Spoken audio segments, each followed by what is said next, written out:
गया है, जिसके जरिए तमाम राजनीतिक दल वोटों का दोहन करने का अथक प्रयास कर रहे हैं। कुल मिलाकर गाय इन दिनों राजनीति की शतरंज का मोहरा बन गई है।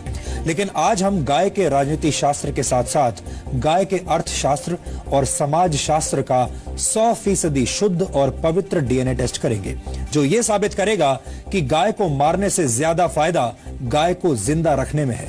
गाय का दूध हो, गोबर हो या गौमूत्र, गाय मरते दम तक समाज की भलाई का काम निष्काम भाव से करती है। शायद इसीलिए वेद पुराणों में गाय को कामधेनु कहा गया है। गाय का दूध कई तरह के रोगों को रोकने और उनके उपचार में काम आता है और गाय ही मनुष्य के आसपास मौजूद एकमात्र ऐसा प्राणी है जिसका मल मूत्र भी पवित्र और उपयोगी माना जाता है। वैज्ञानिक रिसर्च में यह साबित हुआ है कि गाय के दूध में प्रोटीन, कार्बोहाइड्रेट्स, मिनरल्स और विटामिन डी होता है, जो रोग प्रतिरोधक क्षमता और मानसिक विकास में सहायक होता है। यह भी माना जाता है कि यज्ञ और हवन के दौरान गाय के दूध के घी की आहुति इसलिए दी जाती है क्योंकि इससे हवा में ऑक्सीजन का लेवल बढ़ता है। वैज्ञानिक रिसर्च में यह भी साबित हुआ है कि गौमूत्र में मौजूद तत्वों का सेवन कैंसर और टीबी जैसी बीमारियों में फायदेमंद होता है। पेट संबंधी बीमारियों में भी आयुर्वेद गौमूत्र के सेवन की सलाह देता है। और आपको ये जानकर बेहद हैरानी होगी कि अमेरिका ने गौमूत्र उत्पादों से जुड़े 4 पेटेंट्स ले लिए हैं। अमेरिका हर वर्ष भारत से गौमूत्र आयात करता है और उससे कैंसर की दवा बनाता है। गाय का गोबर भी गौमूत्र की तरह ही मूल्यवान होता है। रासायनिक खाद के मुकाबले गोबर से बनी प्राकृतिक खाद के इस्तेमाल से कृषि योग्य भूमि की नमी 50% तक बढ़ जाती है, जिससे फसल अच्छी होती है। गाय के गोबर से बनी बायोगैस अमेरिका और जर्मनी जैसे देशों में गाड़ियों के ईंधन के तौर पर इस्तेमाल हो रही है और मशहूर कार निर्माता कंपनी टोयोटा गाय के गोबर से हाइड्रोजन फ्यूल बनाने की तकनीक पर भी इस वक्त काम कर रही है। यही वजह है कि गाय को कामधेनु कहा जाता है। अब हम आपको गाय के इसी कामधेनु अवतार का एक पवित्र डीएनए टेस्ट दिखाना चाहते हैं। इस विश्लेषण को देखने के बाद आप खुद ये तय कर पाएंगे कि गाय को जिंदा रखने में ज्यादा फायदा है या फिर मार देने में।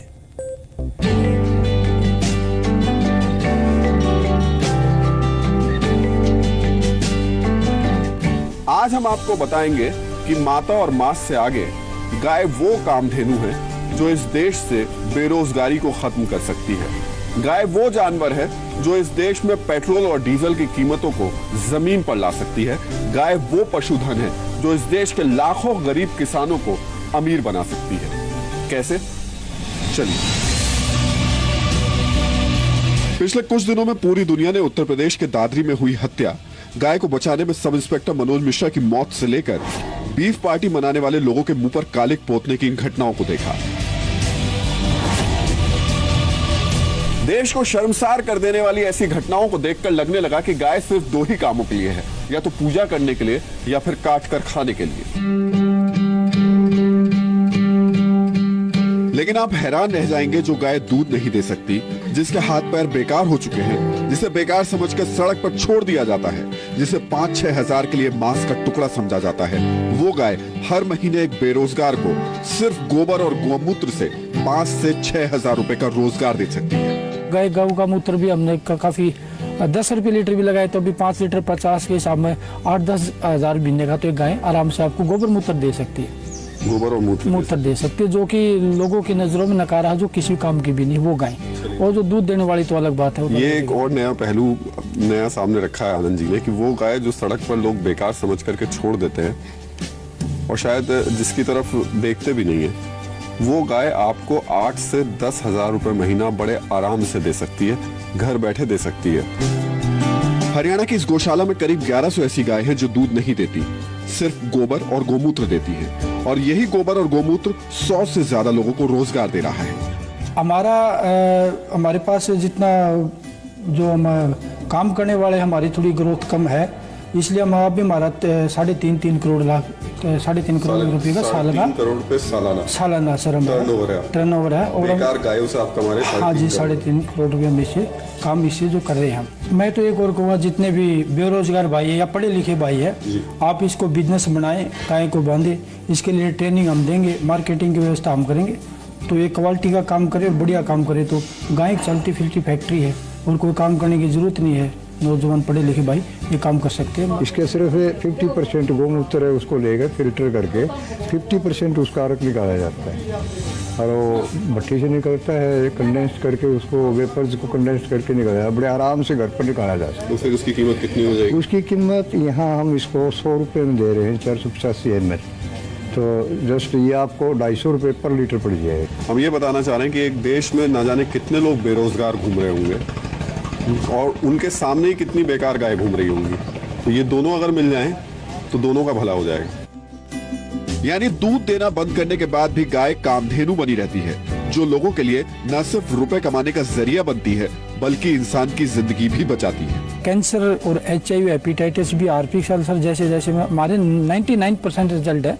हमारे पास अगर कैंसर का पेशेंट का लीवर ठीक हो, खाना पीना खाता हो, हम एग्रीमेंट कर सकते हैं पेशेंट को ठीक करने मतलब का। आप साइन करके देते हैं? बिल्कुल साइन करके दे देंगे। हम हमारे पास यहाँ अगर छोड़ देंगे तो हम बिल्कुल 100% ठीक कर देंगे। कैसे ठीक करेंगे उसको? हम हमारी पद्धति से ठीक करेंगे, गोपैथी से, गौमूत्र से और जो पंचगव्य से हम जो हमारी दवाई तैयार करते हैं।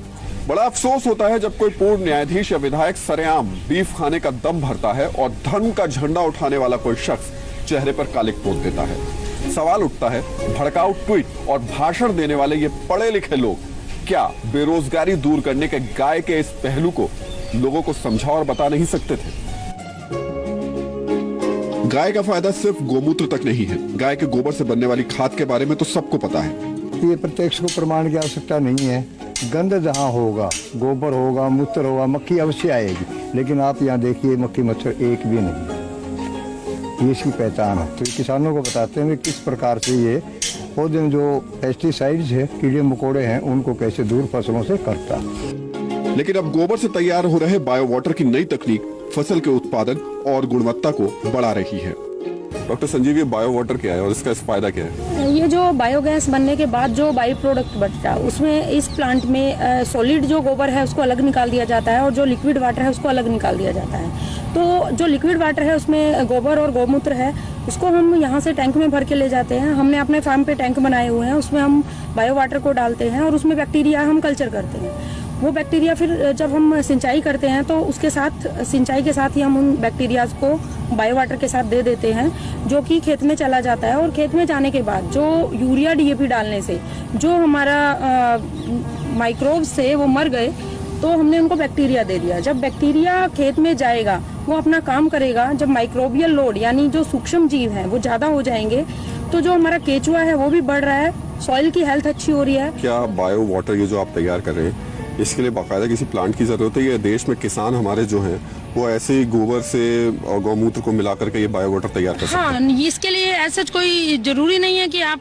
किसी प्लांट से ही बायो वाटर लें। आप अपना गोबर और गौमूत्र गाय का ले सकते हैं और उसमें आप बैक्टीरिया कल्चर करके और अपनी खेती कर सकते हैं। फायदा कितना मिल जाएगा इससे? फिर खेती पर असर कितना पड़ जाएगा? खेती में प्रोडक्शन अच्छी हो रही है, डाउन नहीं आ रही है। क्वालिटी केमिकल से जायज सी बात है बहुत अच्छी है क्योंकि उसमें कोई केमिकल नहीं है। अफसोस की बात यह है कि मीडिया में गाय के मांस खाने या ना खाने को लेकर तो चर्चा हुई, एक धड़े ने तो आग में घी डालते हुए गाय के मरने के बाद के फायदे भी गिना दिए। लेकिन गरीबी से खुदकुशी करते किसानों को यह गाय कैसे बचा सकती है, ये किसी ने नहीं बताया। वैज्ञानिक रिसर्च के मुताबिक गाय ग्लोबल वार्मिंग कम करने में खासी मददगार साबित हो सकती है। तो हम यही समझना चाह रहे हैं आपसे। पहले तो हमको जरा ये बताइए कि वो गाय जो कि लोगों की नजर में बेकार हो जाती है, तो वो बेकार गाय जो है जब जमीन पे जाती है, ये एलन सेवरी की रिसर्चेज हैं, 1 किलो गोबर जिस जमीन में पड़ जाता है उस जमीन में 9 लीटर पानी अपने अंदर एब्जॉर्ब करने की क्षमता बन जाती है। और जब आप ये इमेजिन करिए कि वहां पे एक गाय 8-10 किलो गोबर छोड़ रही है तो 100 लीटर पानी उस सॉइल के अंदर मॉइस्चर की तरह से एब्जॉर्ब रहेगा। और अगर साल ऐसा होगा तो इरिगेशन वाटर की तो जरूरत ही नहीं पड़ेगी आपको। दूसरी बात, जब वहां पे ग्रीनरी मॉइस्चर होगा तो ग्रीनरी होगी, और ग्रीनरी होगी तो उसमें क्या कहते हैं, कार्बन डाइऑक्साइड सिक्वेस्ट्रिंग। और जब गाय गोबर करके लैंड को फर्टिलाइज कर रही है तो आप केवल वार्मिंग रुकेगी और कार्बन क्रेडिट आपको कितना मिल सकता है। क्या आप यकीन करेंगे कि गाय का गोबर आने वाले वक्त में सीएनजी की तर्ज पर पेट्रोल और डीजल का नया विकल्प बन सकता है। हरियाणा में इसका एक पायलट प्रोजेक्ट भी शुरू हो गया है। हाटी साहब हमारे साथ हैं। हाटी साहब, अब आप ऐसी गैस तैयार कर रहे हैं गोबर से जो कि गाड़ियों में डाल दें तो गाड़ियां उस गैस से चलेंगी। सीएनजी की तरीके की ये गैस है, क्या गैस है ये बताइए हम। इसमें मीथेन गैस है सर, इसमें CH4 कहते हैं इसे, केमिकल नेम है, तो मीथेन बोलते हैं इसे, जिसमें जो है हमें जो है इसको बाय फिल्टर करने के बाद 95-96% के करीब मीथेन मिलती है। 180 मिलियन कैटल हेड्स हैं इंडिया में, और उनसे अगर हम बायोगैस के रूट के थ्रू जाएं तो उसमें कम से कम 85 million standard cubic metre per day gas निकलेगी, और उससे ज्यादा निकलेगा गोबर से कंपोस्ट, उसको बायो कंपोस्ट बोलते हैं या बायो मैन्योर भी बोलते हैं। तो एक रूट है कि बायो मैन्योर मिली खेती के लिए, और बड़ी खुशहाली रहेगी, ये यूरिया से 10 टाइम बढ़िया खाद है। इसकी जो उर्वरक शक्ति है मिट्टी की वो हमेशा कायम रहती है, बढ़ती है रादर। तो ये खाद का काम आया।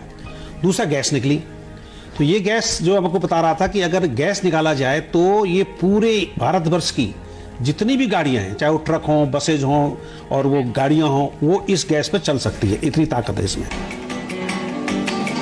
इतना ही नहीं, महंगी होती एलपीजी के मुकाबले अब आप अपनी रसोई के लिए गोबर से बनी बायोगैस के सिलेंडर भी ले सकते हैं। गोबर से बनने वाली बायोगैस का इस्तेमाल सिर्फ गाड़ियों के लिए नहीं, बल्कि अब कोशिश ये भी की जा रही है कि होटल, रेस्टोरेंट्स या फिर आपके घर में भी बायोगैस के सिलेंडर पहुंचे, और इसके लिए प्लांट्स लग चुके हैं। तो हमने कैस्केट बनाए हैं सर इसके लिए स्पेशली, अगर किसी को ज़्यादा रिक्वायरमेंट होती है ना तो हम ये जो है ये छोटे वाले कैस्केट, ये जो कैस्केट है इनको सप्लाई कर सकते हैं पूरा। भारत सरकार जैसे सोच रही है कि भैया ये बायोगैस प्रोडक्शन जो है हम रूरल एरियाज में इतने ज़्यादा बना लें। नेशनल बायोगैस मिशन में उन्होंने बोला कि 10 मिलियन छोटे छोटे प्लांट लगाएंगे। अगर इस ढंग से हो जाएगा फिर उनको एग्रीगेट करके फिर सीएनजी में जाना उचित है। ये जो सर 10 मिलियन अगर बायोगैस प्लांट यहाँ लग जाते हैं हाँ देश में, तो उसका फायदा क्या मिलेगा? एक तो वो किसी घरों में दे सकते हैं आराम से, जैसे आजकल जो है एलपीजी सब्सिडी करो, ये करो, क्या जरूरत है, ये सीधे घरों में जल जाएगी, पहला काम है। दूसरा, इससे पावर जनरेशन हो सकता है। तीसरा, जो इनके छोटे मोटे ढाबे हैं या दुकानें चाय की हैं, मिल्क प्रोडक्ट की हैं या जलेबी जो भी बनाते हैं ये वो यूज करेंगे। छोटे स्तर पर देश में गोमूत्र और गोबर से हजारों लोग कमाई कर रहे हैं, लेकिन सरकार चाहे तो दवाई, खेती और ऑटोमोबाइल सेक्टर में गाय का गोबर और गोमूत्र से बड़ा योगदान मिल सकता है। लेकिन सरकार भी गाय पर बोलने से बच रही है। बुरा मत मानिए, लेकिन आज जुबान बहुत तल्ख है। अब इसे गोबर कहें या फिर उन लोगों की बुद्धि को जो गाय पर लड़ रहे हैं और पूरी दुनिया के सामने देश की छवि का गुड़ गोबर कर रहे हैं। कैमरामैन शंकर शनमलिक और जयदीप के साथ राहुल सिन्हा, जी मीडिया, दिल्ली। आपने देखा कि एक गाय किस तरह से सामाजिक और आर्थिक नजरिए से बेहद उपयोगी है, यानी गाय मांस के मुकाबले मां की भूमिका में ज्यादा फिट बैठती है। वैज्ञानिक शोधों में यह बात साबित भी हो चुकी है कि गाय का मांस खाना पर्यावरण के लिए भी नुकसानदायक है। संयुक्त राष्ट्र के पर्यावरण कार्यक्रम ने गाय के मांस यानी बीफ को जलवायु के लिए नुकसानदायक गोश्त बताया है। अमेरिका की येल यूनिवर्सिटी की एक रिपोर्ट के मुताबिक बीफ के उत्पादन के लिए अन्य मवेशियों के मुकाबले 28 गुना ज्यादा जगह चाहिए होती है, और ये ग्लोबल वार्मिंग में 11 गुना ज्यादा योगदान देता है। एक स्वीडिश स्टडी के मुताबिक 1 किलो बीफ पकाने में जितनी ग्रीन हाउस गैसेस का एमिशन होता है वो 160 किलोमीटर तक कार चलाने के बराबर होता है। इसका मतलब यह हुआ कि दिल्ली से आगरा तक कार से यात्रा करने से ग्लोबल वार्मिंग पर जो असर पड़ेगा वो 1 किलो बीफ खाने के बराबर होगा।